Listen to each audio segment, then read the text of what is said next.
Assalamu alaikum wa rahmatullahi wa barakatuh. Okay, I have a very difficult task. Alhamdulillah wa salatu wa salam ala rasulillahi wa ala alihi wa sahbihi wa wala. I have a difficult task because I have a flight to catch and we're kind of behind schedule, so I'm going to try to keep my speech limited to 11 minutes or less, and I actually mean that. I have a flight to catch. I have small children. Okay, all right.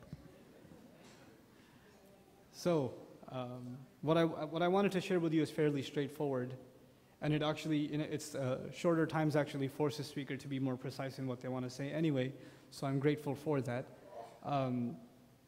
What I essentially wanted to share with you is the idea of change, something about the idea of changing ourselves, changing the condition of the ummah. It's very easy to complain about change. It's very easy to complain about the lack thereof. People love, we talk about some of our elders, and they've done so many great things for us, but at the same time, one of the hobbies they have is sit around and talk about how corrupt governments are and what's going on in Pakistan. Do you know what's going on in Pakistan? Oh, it's really bad.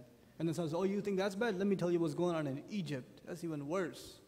Oh, you got nothing on us. We got something bad going down in India. And everybody's bragging about how bad things are. It's like an entertainment session for them over chai. They're going to talk about all the problems of the world and nothing will change. And then you go back and do the same thing again. And you know what? They're not the only ones. Youth do it. You know what? Our masjid, nobody understands us. Nobody listens to us. We can't do any programs there. Our imam doesn't understand. Our board doesn't understand. Our scholars don't understand. Everybody's complaining constantly. We're all just complaining. We've become really, really good at it. And our pastime has become just to complain. There are entire khutbahs dedicated to what all the problems are and how bad things are. And we just get stuck in this rut of constantly looking at the world around us as a gloomy place. I used to think like that only because I lived in New York, and it's normal for people in New York to be depressed. But as I started traveling, I started seeing so many amazing things happening across the country, and so many creative efforts, and so much new stuff coming from Muslims. I just never expected that. It just makes me hopeful. Altogether, it just makes me hopeful. And it makes me personally say change is coming. You know, one of the most common things I've heard at the end of a khutbah, at the end of a talk from people? Brother, we try so much to remind people and give talks and khutbahs. That's all well and good. Nothing is changing. Nothing ever changes. You know how many times I've heard that? Like, why are you so depressed? Don't be depressed. First of all, change is not in our hands. Change is not in our hands. It's in Allah's hands. إِنَّ اللَّهَ لَا يُغَيِّرُ مَا بِقَوْمٍ حَتَّى يُغَيِّرُ مَا بِأَنفُسِهِمْ. In that ayah, even the famous ayah, no doubt it is Allah. He does not change the condition of whatever is afflicting a nation until they change what is within them, what is afflicting them on the inside, what's affecting them inside of themselves. Even in that ayah, Allah attributed change itself to Himself. Allah didn't say people will change things. Allah said He will change things for them. They just have to make a change inside of themselves. So that's really what I want to focus on. How is it that we can bring a change inside of ourselves? You know, the real battle all of us has is against our own self.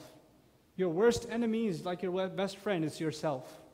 No one else. No one knows you better than yourself.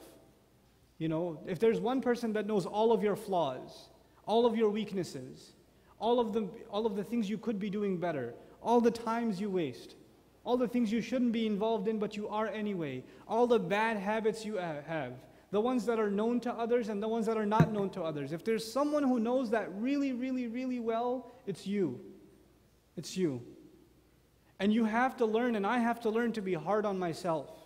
It's very easy for someone in my position to get used to people saying, brother, great speech, thank you so much, alhamdulillah. And then shaitan comes from behind and says, hey, pat yourself on the back. And you say, yeah, that was a great speech, wasn't it? That's right. And that might happen to you. You're at an MSA, you're at a masjid, you're helping out, people appreciate what you're doing, then you say, yeah, I'm pretty good over here. I'm doing all right. Everybody appreciates what I'm doing. We have to learn to constantly be hard on our own selves, to constantly look in the mirror. You know, psychologically speaking, people present a picture of themselves to the outside world. People, especially it's problematic for public speakers because, most of the time, most of you see me and people like me on a stage. We're giving a talk about Islam, but I don't always do that. I switch it off when I'm off of here. I play with my kids. I don't give them khutbah. You see what I'm saying? But then people see you, because they've always seen you in a certain light, they see that's all this person is going to be, right? And that kind of, on some people, it puts a pressure on them to act a certain way in front of others, to look a certain way, act a certain way. And that might be you. You're so used to impressing people with how, whatever, religious you are, knowledgeable you are, committed you are, etc., and you're constantly putting up this face that you start convincing yourself that's who you really are. We have to be able to be honest to ourselves if we're going to talk about change. One has to be able to stop complaining about the world and start complaining about themselves. What is wrong? What am I doing wrong? What are my shortcomings?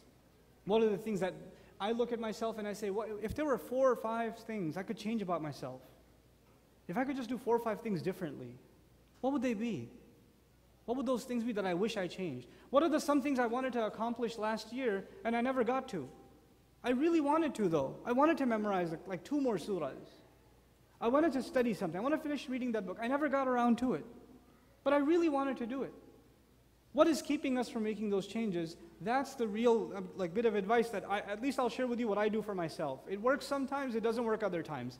But I'm hoping, inshallah, you'll be better at it than I am, and we're all going to be making changes for the better in our own lives. What I do for myself is basically ask myself a very simple question. I have 2 kinds of days. You said myself. I have days where I'm home and days that I'm traveling. I've divided my life into 2 kinds of days. Days when I'm traveling and days when I'm home. And there are failures, because days that I'm home are all the same. Whether it's last week or the next week or 2 years before or 2 years after, it's going to be similar. They're all going to be the same. And the days that I'm traveling are all going to have similar things in them. There's going to be going from home to the airport and getting onto the plane and passing out, and then the flight attendant waking me up to get off the plane. All that's going to be the same every time. There's going to be repetition. And in each of those 2 kinds of days, there are some things I could do better. There's some way I could use my time better. I could be more productive in some things. How do I make more use of that day? How do I make it more productive? That one day. You can fix one day, you fixed your whole life.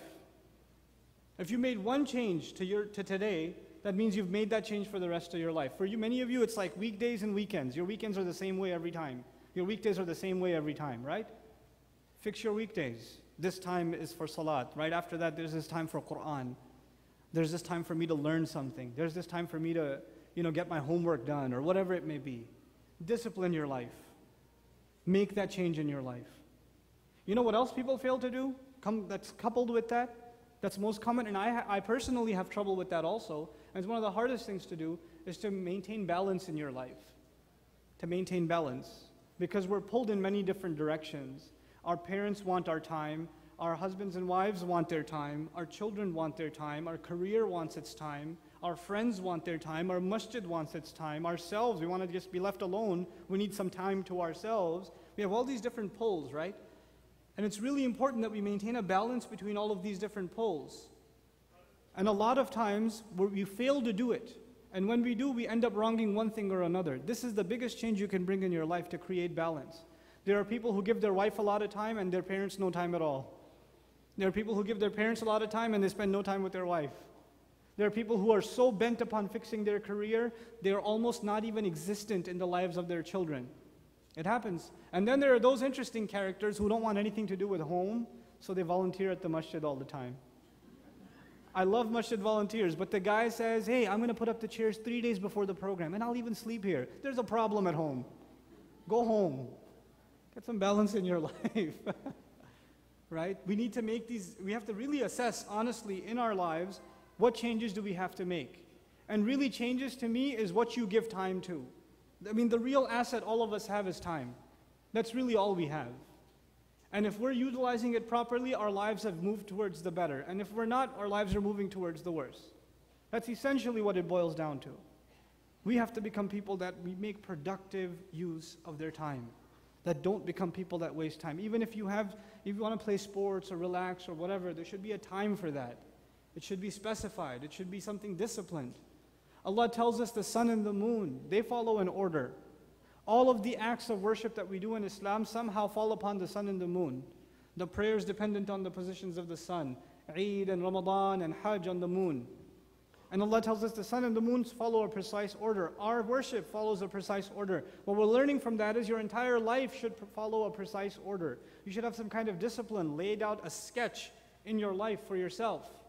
Otherwise, you'll keep thinking, I should get that done, and you'll never get it done because it never made time for it. You never found the specific time for it. And for each of you, this is going to be a very personal affair. You're going to have to look at your own life and see, where can I make this change? You know, our students, I have 1 minute left, I'll tell you what I told my students. Our students, they come from all over the United States, and they come, you know, to our 10-month program, and it's very different, you know. It's not like being at home. It's very different. So I have to orient them, and part of their orientation is, look, the way you wake up and the way you go to sleep is different now. It's not like when you were home. You really have to be careful when you wake up, when you're going to go to masjid for Fajr, what are you going to do after that, when you're going to eat, when you're going to get to class, when you're going to do your homework, when you're going to hang out with your friends to keep your sanity, when you're going to go to sleep. You're going to have to discipline yourself if you're going to get through this successfully. And if they can create that kind of discipline in their life in these 10 months, wallahi, it will benefit them for the rest of their lives. They'll be the better for it if they can have that kind of discipline. We're just the people, once we start playing a video game, we lose all track of time. Once you start texting someone and start drooling, you just forget the sun goes up and down, it doesn't matter to you. But once you hit the PS3 or Xbox controller and you start sniping people off the rooftops, right? That's it. Regimes could change. The world could change. The stock market could crash. You wouldn't know, you're in your room going, that's who you are. We have to show respect to time. That's the real change we bring in our lives. Stop complaining about stuff. All of that will happen when you personally bring a positive change in your life, and that of disciplining yourself. As I'm leaving you guys, first of all, I'd like to express my genuine gratitude for this opportunity.